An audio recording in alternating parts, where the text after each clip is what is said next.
Comme on l'a vu dans le premier épisode, les troupes allemandes occupent le village de Rions avec méthode et sérénité, sous les yeux du jeune Jean d'Espujol. Dans ce second épisode, ils installent leur administration jusqu'au jour où ils doivent partir. Le village occupé, les autorités allemandes installent l'un des symboles de leur pouvoir sur la population. Son nom fait trembler. La commandature.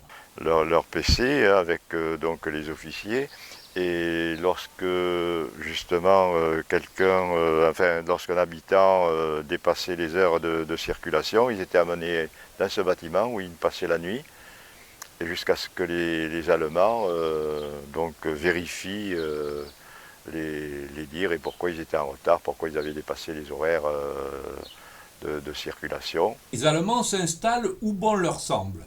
Le bâtiment du patronage, habitué à accueillir les jeunes de la commune, change totalement de fonction.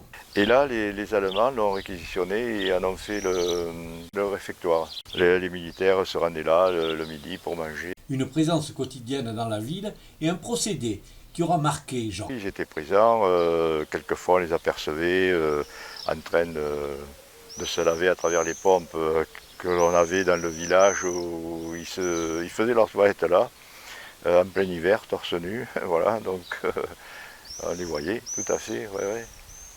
Le village de Rions occupé par les troupes allemandes, les habitants, comme partout en France, manquent de tout. Une période dont se souvient particulièrement le jeune Jean d'Espujol. Bon, il y avait le rationnement du pain, du beurre, du sucre, ça c'est sûr.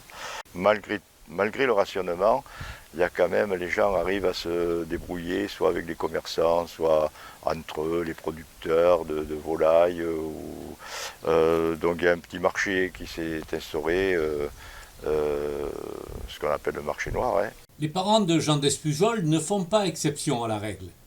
Alors on parle d'un moutonnier qui est du côté de Cardan, et donc là ils vont s'approvisionner soit au niveau de la viande ou des fromages, oui, de temps en temps, oui. Donc je sais qu'ils partent la nuit.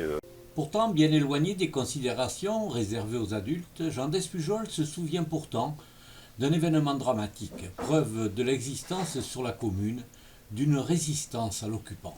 Un combattant qui est en permission, et donc vraisemblablement il a été dénoncé, et les voisins voient un jour arriver une trentaine d'Allemands avec le garde champêtre à leur tête et le garde champêtre à bicyclette, et en passant il fera ce geste pour désigner la maison où se trouve donc le permissionnaire, et en effet ils vont prendre position dans la rue, dans la petite rue derrière, de peur qu'il s'échappe sans doute, et il sera fait prisonnier.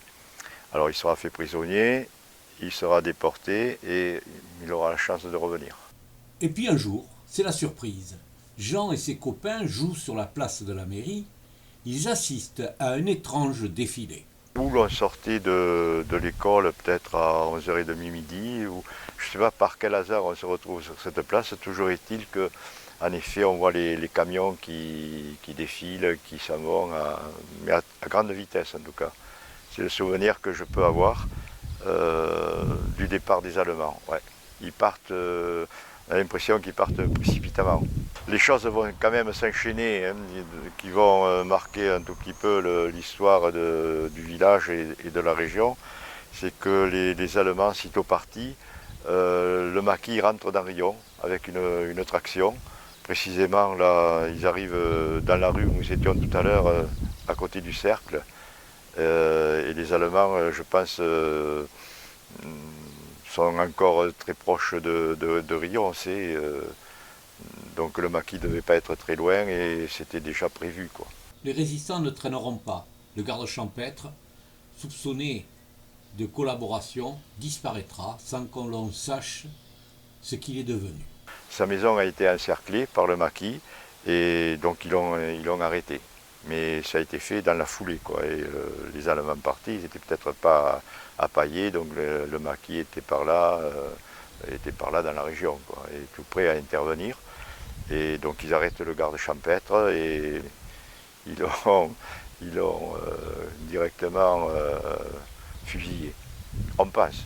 La vie reprend son cours, la gestion de la commune est confiée à un comité de libération.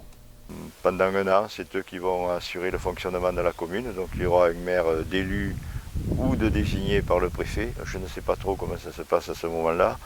Et tout de suite après le 8 mai, dans la foulée. Et donc là, c'est le maire et son conseil municipal qui sont à nouveau réélus. Les habitants retrouvent le chemin du monde associatif. Que la grande fête à la Saint-Jean, parce qu'elle dure 3 jours, le samedi, dimanche et lundi. Et puis notre fête qui dure un jour, la fête de la Saint-Serin, avec le bal sous la halle. Et puis la fête à Bouit, un petit village au-dessus de Rions. La fête à Bouit qui dure 2 jours. Voilà un tout petit peu, la vie reprend, en effet. Il reste tout de même une retenue. Elle disparaît totalement le 8 mai 1945. Une fois que les Allemands ont capitulé, naturellement, là c'est une explosion de joie comme partout, mais avec aussi une grande tristesse dans les familles et pour ceux qui ont perdu un être cher. Puisqu'il y a 13 combattants qui ne reviendront pas, et donc soit qu'ils ont été morts au combat ou morts en déportation. Cet épisode dramatique, chacun s'efforcera de l'oublier. Les enfants notamment reprendront une activité normale. Donc nous on va grandir, on continue d'aller à l'école. Voilà, le temps passe, on passera pour les uns le certificat d'études, les autres continueront leurs études. Pour les autres, on ira sur les propriétés, aider les parents jusqu'à ce que l'on parte au service militaire et puis le temps passera comme ça.